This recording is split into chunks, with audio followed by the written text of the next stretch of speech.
आप सभी का स्वागत है हमारे इस चैनल पर।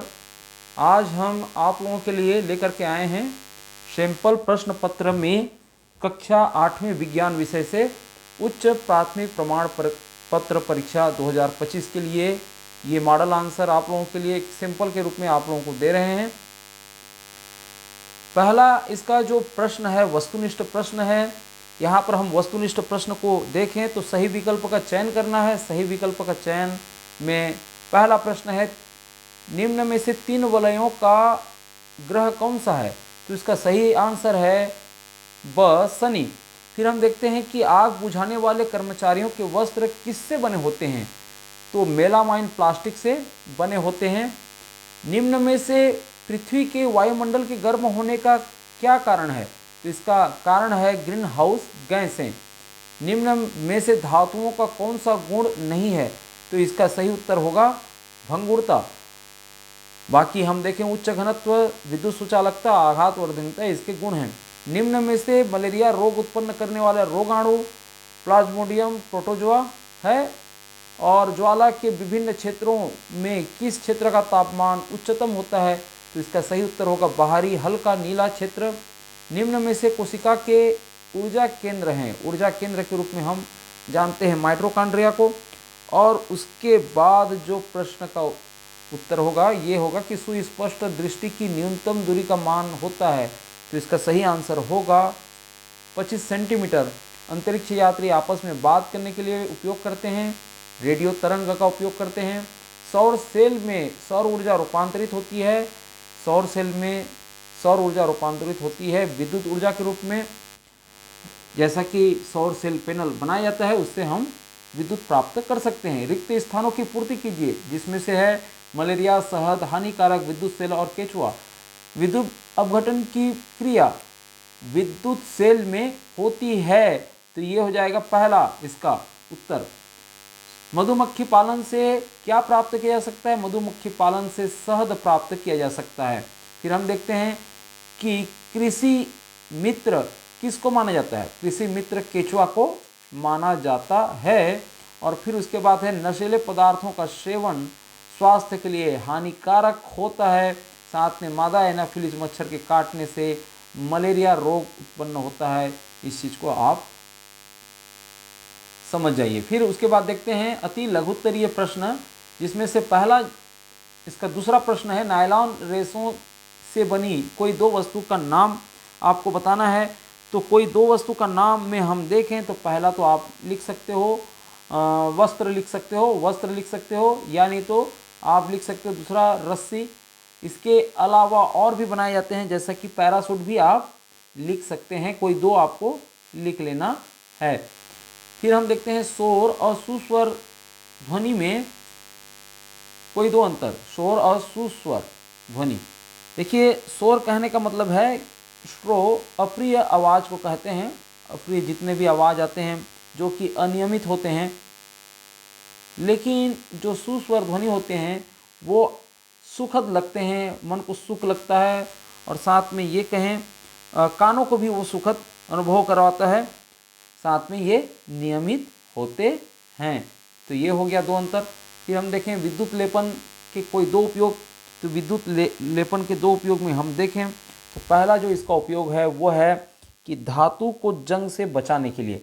धातु को जंग से बचाने के लिए ये हो गया।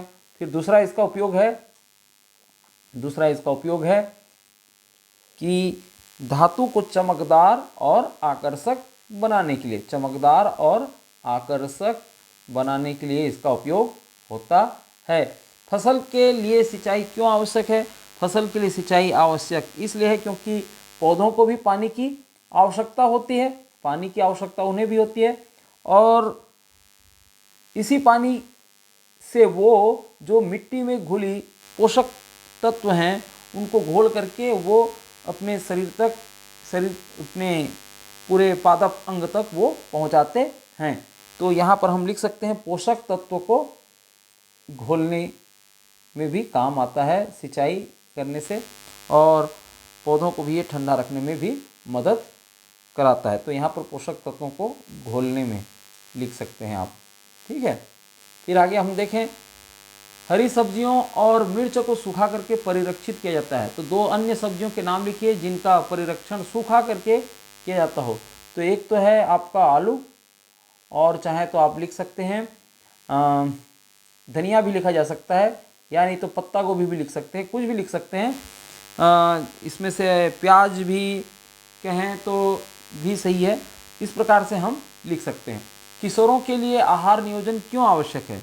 किशोरों के लिए आहार नियोजन क्योंकि यही उम्र होता है जिसमें उनकी शारीरिक और मानसिक विकास तेज होती है। तो उस समय आहार नियोजन बहुत ही जरूरी है। संतुलित आहार पाना उनके लिए बहुत ही आवश्यक है, क्योंकि आप लिख सकते हैं इसमें शारीरिक विकास के लिए पहला चीज, और दूसरा लिख सकते हैं मानसिक विकास के लिए। फिर आगे हम देखें, विटामिन ए युक्त खाद्य पदार्थों के नाम और विटामिन सी युक्त खाद्य पदार्थों के नाम और इनके कमी से होने वाले रोगों के नाम। तो ए जो है आपको मिल जाएगा विटामिन ए गाजर से और पालक से मिल जाएगा। इनकी कमी से होने वाले रोग में हम देखें तो रतौंधी रोग। ठीक उसी प्रकार से सी आपको मिलेगा नींबू और संतरा से, नींबू और संतरा, और विटामिन सी की कमी से स्कर्वी रोग होता है। फिर हम आगे देखें, कार्बन के अपर रूप के नाम लिख करके इसके एक एक उपयोग लिखना है। तो कार्बन के अपर रूप में हम देखें तो पहला इसके जो अपर में हो जाएगा ग्रेफाइट, और ग्रेफाइट का उपयोग पेंसिल बनाने में होता है, ग्रेफाइट का उपयोग पेंसिल बनाने में। इसके अलावा हम देखते हैं तो हीरा है, हीरा का उपयोग आभूषण बनाने में किया जाता है। और साथ में हम देखें फुलरीन का उपयोग नैनो तकनीक में होता है। केले के छिलके पर पैर पड़ने से हम क्यों फिसल जाते हैं? इसका फिसलने का कारण यह है क्योंकि केले का छिलका एक चिकना पदार्थ होता है जो कि घर्षण को कम करता है। तो घर्षण कम होने के कारण हम फिसल जाते हैं, और ये हो गया इसका सही कारण। ठीक है, अब देखते हैं आगे प्रश्न में, आभूषण बनाने के लिए सोने व चांदी का उपयोग क्यों किया जाता है? तो सोने और चांदी का उपयोग इसलिए किया जाता है क्योंकि सोना और चांदी क्या हैं, चमकदार होते हैं और साथ में आकर्षक होते हैं, आकर्षक। इसके अतिरिक्त उन्हें आसानी से जंग नहीं लगती, निष्क्रिय धातु हैं ये, और आसानी से ये मुड़ जाते हैं। तन्यता के गुण भी इसमें अधिक होती है बाकी धातु की अपेक्षा, इसलिए आभूषण बनाने में सोने व चांदी का उपयोग किया जाता है। यदि हमारे शरीर की रोग प्रतिरोधक क्षमता समाप्त हो जाए तो क्या होगा? यदि हमारे शरीर की रोग प्रतिरोधक क्षमता समाप्त हो जाए तो हम आसानी से बीमार पड़ जाएंगे, आसानी से बीमार से ग्रसित हो सकते हैं, और हमें संक्रमण और अन्य बीमारियों से लड़ने में फिर कठिनाई होगी। फिर आगे हम देखें, सूर्य से दूरी के क्रम में सौर परिवार के सभी ग्रहों के नाम लिखिए। तो इसके लिए आपको लिखना है पहले बुध, फिर लिखेंगे आप शुक्र, शुक्र के बाद पृथ्वी, पृथ्वी के बाद मंगल, मंगल के बाद आप लिख सकते हैं बृहस्पति को, बृहस्पति के बाद होगा शनि, और शनि के बाद यूरेनस, और यूरेनस के बाद आ जाएगा आपका नेपच्यून। तो इस तरीके से आप 8 ग्रहों के नाम लिख सकते हैं। फिर उसके बाद देख रहे हैं यहाँ पर, निम्न रासायनिक अभिक्रियाओं की पहचान कर उनके नाम और अभिकारक और उत्पाद लिखिए। यहाँ पर देखते हैं तो ये जो अभिक्रिया है, ये जो है ये नाइट्रोजन निर्माण की अभिक्रिया है, क्योंकि देखिए नाइट्रोजन गैस मुक्त हो रही है, नाइट्रोजन गैस का निर्माण हो रहा है यहाँ पर। और अभिकारक क्या है, आप देख रहे हैं अभिकारक जो रासायनिक समीकरण के बाएं साइड में जो भी भाग लेता है यौगिक, उसको हम अभिकारक बोलेंगे, और उत्पाद को उसके बाद लिखते हैं तीर के निशान के बाद।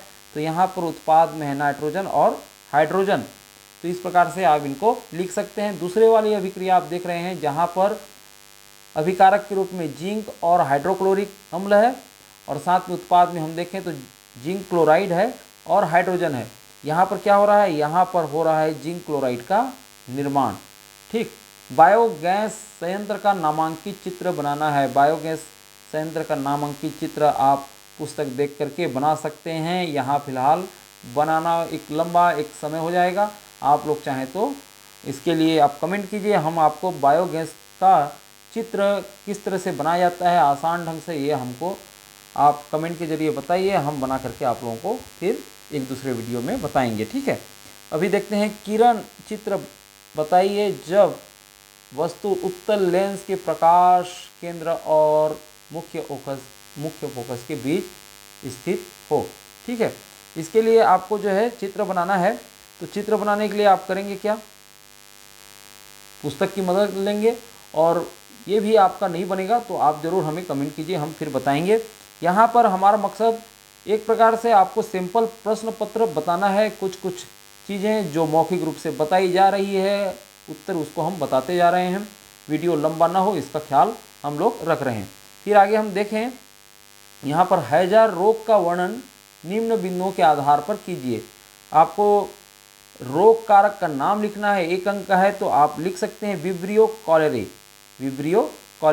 और रोग के 2 लक्षण में आप लिख सकते हैं दस्त और उल्टी को लिख सकते हैं। ठीक है, रोग से बचाव के 2 उपाय, रोग से बचाव के 2 उपाय में आप लिख सकते हैं साफ पानी पिएं और साथ में भोजन को अच्छी तरह से पकाएं, भोजन को अच्छी तरीके से पकाएं। ठीक है, ये आप लोग लिख सकते हैं। ठीक, अब उसके बाद यहाँ पर आप दूसरे प्रश्न को भी ट्राई कर सकते हैं, वो है फाइलेरिया, जिसको हम हाथी रोग के नाम से जानते हैं। इसका भी वर्णन 2 निम्न बिंदुओं के आधार पर करना है। एक तो रोग कारक का नाम लिखना है, रोग कारक के नाम में इसका जो रोग कारक है वो है वुचुरेरिया बैनक्रॉफ्टी, वुचुरेरिया बैनक्रॉफ्टी। ठीक है, रोग के 2 लक्षण में पैरों और जननांगों में सूजन हो जाती है, बुखार और दर्द होता है। फिर हम देखें रोग से बचाव के उपाय में, तो मच्छरों से बचना है क्योंकि इसके जो वाहक होते हैं मच्छर होते हैं, और साफ सफाई रखना है। ठीक है, अब आगे हम देखें, यहाँ पर नीचे दिए गए चित्रों में ABCD को नामांकित कीजिए तथा किसी एक का कार्य लिखिए। यहाँ पर आप देख रहे हैं कि ए जो है माइटोकॉन्ड्रिया है, फिर बी देखते हैं हम न्यूक्लियस है वो केंद्रक, और फिर उसके बाद देखते हैं सी जो है एंडोप्लाज्मिक रेटिकुलम है, और साथ में हम देखें तो इसका जो बाहरी जो प्लाज्मा झिल्ली को डी के रूप में बताया गया है। तो यहाँ पर माइटोकॉन्ड्रिया का कार्य है ऊर्जा हाउस इसको कहा जाता है, यहाँ श्वसन का केंद्र है जिससे भोज्य पदार्थ का ऑक्सीकरण होकर के ऊर्जा मुक्त होती है। फिर हम देखें केंद्रक पूरा कोशिका का नियंत्रण कक्ष होता है, पूरा नियंत्रित करती है, कोशिका विभाजन में ये इसका मुख्य काम होता है। फिर हम देखें एंडोप्लाज्मिक रेटिकुलम, जो कि यहाँ पर हम देख रहे हैं तो राइबोसोम है जो कि प्रोटीन संश्लेषण का काम करता है, और डी जो कि प्लाज्मा झिल्ली है, बाह्य जितने भी रोगाणु हैं या उनको है आने जाने में वो फिर नियंत्रित करती है।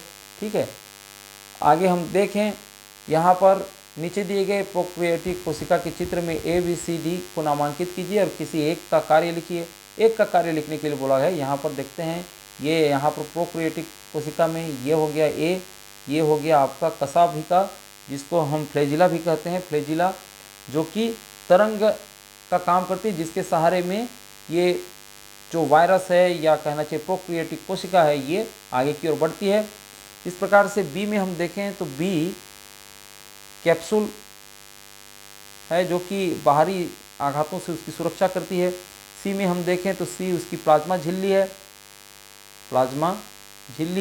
फिर उसके बाद देखें अंदर में इसके जितने भी आंतरिक प्रद्रव्य जो कोशिकांग हैं उसको यहाँ पर आप कर सकते हैं। यहाँ पर ये हो सकता है ये केंद्रकीय झिल्ली हो सकता है या केंद्रकीय पदार्थ जो कि बिखरे हुए अवस्था में पाए जा रहे हैं ये हो सकता है। ठीक है, अब आगे देखें यहाँ पर तो ग्रीन हाउस प्रभाव से संबंधित गैसें कौन कौन सी हैं, वायुमंडल में इन गैसों के मात्रा बढ़ने पर क्या प्रभाव पड़ेगा। तो यहाँ पर ग्रीन हाउस गैस कहने का मतलब है कार्बन डाइऑक्साइड, एक तो लिखेंगे आप कार्बन डाइऑक्साइड, फिर मीथेन लिख सकते हैं, मीथेन का सूत्र है CH4। फिर उसके बाद है नाइट्रस ऑक्साइड Na2 और क्लोरोफ्लोरोकार्बन, जितने भी CFC हैं वो क्लोरोफ्लोरोकार्बन, ये सब ग्रीन हाउस प्रभाव से संबंधित गैसें हैं। और इन गैसों की मात्रा बढ़ने पर पृथ्वी का तापमान बढ़ जाएगा। पृथ्वी का जो तापमान है वो बढ़ेगा और बढ़ भी रहा है, जिसके चलते जलवायु परिवर्तन, समुद्र के स्तर में वृद्धि और मौसम के में चरम बदलाव देखने को मिलेगा। आगे हम देखें, यहाँ पर एक दूसरा प्रश्न है कि उद्योगों से निकलने वाली जो अपशिष्ट पदार्थों द्वारा वायु प्रदूषण किस प्रकार से होता है, इसका नियंत्रण कैसे किया जा सकता है। तो इसका उत्तर आप लोग लिख सकते हैं कि उद्योगों से निकलने वाली धुएं में हानिकारक गैसें और कण होती हैं। उद्योगों से निकलने वाले अपशिष्ट जल में हानिकारक रसायन होते हैं। साथ में निकलने वाले जो ठोस अपशिष्ट पदार्थ हैं वहाँ हम देखें तो धूल और धुआं निकलता है। इसका नियंत्रण किस तरह से किया जा सकता है। नियंत्रण के लिए आपको उपकरण स्थापित किया जाना चाहिए, एक ऐसे उपकरण जिससे इन चीज़ों को कम किया जा सके। उद्योगों को अपशिष्ट जल का उपचार करना चाहिए उद्योगों का। और साथ में हम ये भी देखें तो उद्योगों को ठोस अपशिष्ट पदार्थों का पुनर्चक्रण करना चाहिए, फिर से उसको उपयोग में लाना चाहिए। इस प्रकार से हम थोड़ा सा इसमें नियंत्रण कर सकते हैं। फिर आगे हम देखें, अपनी शाला की बागवानी में चने की फसल के लिए आप कौन कौन सी कृषि क्रियाएं करेंगे, उन कृषि क्रियाओं का उल्लेख कीजिए, यह है प्रश्न में। तो फिर आप क्या करेंगे कि जुताई करेंगे। पहला तो काम आपका क्या रहेगा, जुताई का। इससे क्या होगा, इससे मिट्टी ढीला पड़ेगा और जो है खरपतवार को हटाया जा सकता है। फिर बुआई का काम होगा, बुआई में आप चने के बीज बोने के लिए कर सकते हैं। फिर सिंचाई में पौधों को पानी देना है, पौधों की सिंचाई करना है। फिर हम निराई भी कर सकते हैं, जो खरपतवार नियंत्रण का काम होता है, खरपतवारों को हटाने का। फिर आखिर में कटाई। तो ये होता है कृषि क्रियाओं के प्रमुख प्रक्रिया, जुताई, बुआई, सिंचाई, निराई और कटाई। इसी प्रकार से अपनी शाला की बागवानी के लिए आपको खाद तैयार करना है। तो खाद तैयार करने के लिए कौन कौन सी प्रक्रिया अपनाई जा सकती है। तो इसके लिए सामग्री एकत्रित करना है, और सामग्री में किन किन चीज़ों की इकट्ठा करना है किनको, रसोई के कचरे हो गए और पत्ती हो गया, घास हो गया, अन्य जैविक पदार्थों को इकट्ठा करना है। फिर उसका क्या करना है कि ढेर बनाना है। ढेर बनाने के लिए सामग्री को एक ढेर में रखना है, फिर उसमें पानी डालना है। पानी डालना है इसलिए ताकि ढेर को नम रखने के लिए नियमित रूप से हम उसमें पानी डालते रहेंगे तो वो आसानी से सड़ेगा भी, और उसमें जैव रासायनिक क्रिया होगी जिसके फलस्वरूप वो अच्छी तरीके से वो खाद बन सकेगा। फिर उसको बीच बीच में पलटना है ताकि हवा मिल सके उसको, और फिर हो जाएगा खाद तैयार। और खाद तैयार के बाद उस खाद का उपयोग हम